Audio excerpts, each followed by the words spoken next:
it's going to be something known as the Goettche Patrol. And on that evening of the 12th, 25 men, mostly consisting of like intelligence personnel, a translator, the regimental surgeon, and a handful of like infantry guys, riflemen and stuff, are going to go along with Lieutenant Colonel Frank Goettche. And their plan is, let's take a boat, a small boat. They're going to take out of Lunga Point, and they're going to head west over to, the Matinacao River. Dude, yeah, that's the problem with doing these battles, man, in the Pacific. It's the problem with doing battles anywhere except your own country. We could do the Civil War battles and have no problem all day pronouncing the places, but you start getting into places like France and Germany or these Pacific islands, and the names, they kill me. Yeah, well, have to come up with a cool nickname for it then. If anything, these guys always have some kind of nickname for these things. But anyway, the mission it's a recon mission, and they have two ideas. Well, there was something that happened. At some point, there have been reports over in that area that they had seen a white flag flying on the coast. And this Colonel Goettche thought we could try to end this battle quickly if we go over there and speak with them, basically, kind of a thing. And so that was like the idea. And so they head out there, and they're making landfall.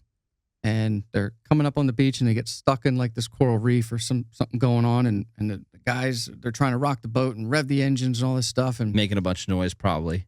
Exactly. And they don't know it, but the Japanese that are there, stationed over there, they hear this. And so they set up only 200 yards inland, like in the tree line from the beach. And they wait for these guys to disembark. And so they get off. Goettche says, let's make a defensive perimeter. We'll establish some things, and then we'll go scout, into the jungle. Now, it was Goettche and two others. So they go into the jungle first, the three of them, and the Japanese just open up on them. And Colonel Goettche is immediately T-boxed, and he falls dead on the beach there. So it's complete chaos and havoc. Everything is, they're not surrendering. But at the time, then nobody really knows about how bad this is going to be with the whole right. Not They don't surrendering even thing. the Marines there probably don't even know how many guys they're up against. They probably guessed like maybe a few hundred, but that white flag that they thought that they saw was really not a white flag. It was more of like probably the Japanese flag with the rising sun on it. Yeah, wherever they were put there. So the two other guys that were with Goettche, they make it back to the perimeter, and now the platoon sergeant, his name is Frank Few, and two Marines, they go back into the jungle, and they're going to go look for this guy because they're not sure if he's 100% like dead. Right. Because if he's alive, they're going to go get him. They find the body. They confirm that he's dead, in fact, and they take the watch and the insignia from his uniform to, not let the Japanese take it and identify him as an officer. So about 30 minutes after the landing, these guys, they're basically pinned down. They're immediately casualties and craziness. So they take this guy, Sergeant Arndt, and they send him back into the ocean, and they say, swim back to the perimeter, get help. Now, something I forgot to mention was when they left Lunga Point, it was sometime around sunset. They made it over here, made landfall again by around 10 p.m.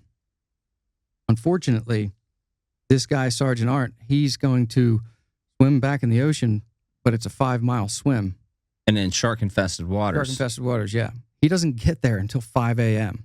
Jesus. So there's the rest of what I'm going to tell you is that there's no help coming because it's taking so long. 5-mile swim. Let's just talk about that for a minute. That is an absurd distance to have to swim. Yeah. I don't think I've ever swam that long. A mile would be difficult, right?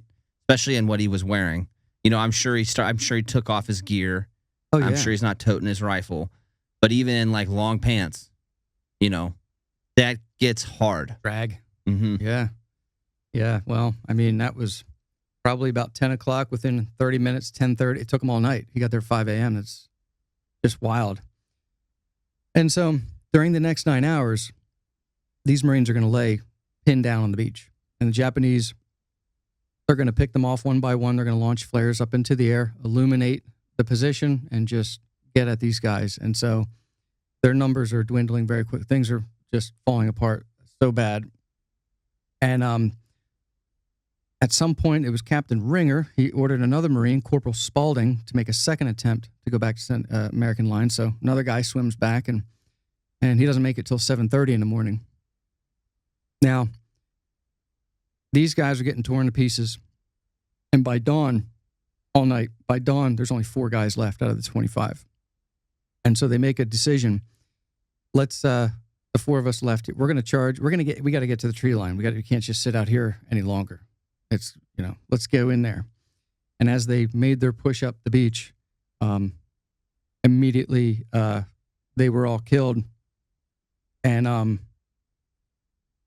one guy, Platoon Sergeant Frank Few, was the last Marine out of that 4 who survived. So now he's alone on this beach in the tree line. So he gets up there. He sees a Japanese soldier firing into the corpses of the Marines and bayoneting and doing all this crazy stuff, mutilating, cutting them up and slicing and dicing, just mutilating the American guys that he was just with.